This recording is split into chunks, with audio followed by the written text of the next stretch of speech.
കഴിഞ്ഞ ദിവസം ഞാനൊരു പുടവ എടുക്കുന്ന റീൽ ഇട്ടിട്ടുണ്ടായിരുന്നു. അതിന് നമുക്ക് 1 ബില്യൺ അടിച്ചിരിക്കാനുണ്ട്. അപ്പോൾ ആ കല്യാണത്തിനാണ് ഞാൻ ഈ പോകുന്നത്.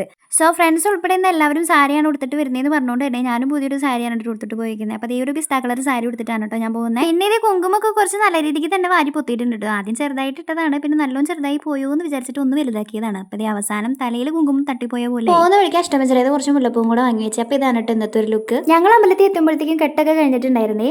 പിന്നെ ഇത് ഈ പുടവയാണ് കേട്ടോ അന്ന് ഇതുപോലെ റോളാക്കി കൊടുത്തിട്ടുണ്ടായിരുന്നു. അപ്പോൾ ഒത്തിരി ആൾക്കാർ അതിൽ കമൻറ്റ് ഇട്ടിട്ടുണ്ടായിരുന്നു, ഓടക്കുഴലാണോ ചൂലാണോ ഒലക്കാണോ എന്നൊക്കെ ചോദിച്ചിട്ട്. അപ്പോൾ അത് ഈ പുടവയായിരുന്നു ആ പുടവ. അത് ഉടുക്കാൻ വേണ്ടിയിട്ട് കുറച്ച് പെർഫെക്റ്റ് ആയിട്ട് ഉടുക്കാൻ വേണ്ടിയിട്ട് അത് റോളാക്കിയിട്ട് അന്ന് കൊടുത്തതാണ്. പിന്നെ ഇത് വെഡിങ്ങിന്റെ വർക്ക് വീഡിയോഗ്രാഫി ഒക്കെ ഏട്ടനാണ് എടുക്കുന്നുണ്ടായിരുന്നത്. അപ്പോൾ ഏട്ടൻ്റെ ഫ്രണ്ട്സ് ഒക്കെ ഉണ്ടായിരുന്നു കേട്ടോ കൂടെ. ഒരുപാട് നാളായിട്ട് വെയിറ്റ് ചെയ്തുകൊണ്ടിരുന്ന ഒരു കല്യാണം. എൻ്റെ ഫ്രണ്ട്സ് ലിസ്റ്റിൽ എനിക്ക് ഏറ്റവും പ്രിയപ്പെട്ട കുറച്ച് ആൾക്കാരുണ്ട് കേട്ടോ. അതിൽ 2 പേരാണ് എൻ്റെ കല്യാണിയും ശ്രേയ ചേച്ചിയും. ശ്രേയ ചേച്ചിയുടെയാണ് ഇന്ന് കല്യാണം. ഇതാണ് കല്യാണി. ഒരു കല്യാണം കൂടാൻ വേണ്ടി മാത്രം ജർമ്മനിയിൽ നിന്ന് പറഞ്ഞു വന്നതാണ്. പിന്നെ ഇത് സദ്യ കഴിക്കുന്നതിന് മുമ്പ് തന്നെ ഒരു ഗ്ലാസ് പായസം വെറുതെ ഒന്ന് ടേസ്റ്റ് നോക്കിയിട്ട് അത് കഴിഞ്ഞിട്ട് ഞാനും ഏട്ടനും കൂടെ സ്റ്റേജിൽ കയറി ഫോട്ടോസ് എടുത്തു. പിന്നെ സദ്യയൊക്കെ കഴിച്ച് എല്ലാവരോടും യാത്ര പറഞ്ഞ് ഞങ്ങളും അവിടെ നിന്ന് ഇറങ്ങി. അപ്പോൾ ഇത്രയൊക്കെയാണ് ഇന്നത്തെ വിശേഷം. നമ്മുടെ വീഡിയോസ് ഇഷ്ടപ്പെടുകയാണെങ്കിൽ ഒന്ന് ലൈക്ക് ചെയ്ത് സപ്പോർട്ട് ചെയ്യണേ.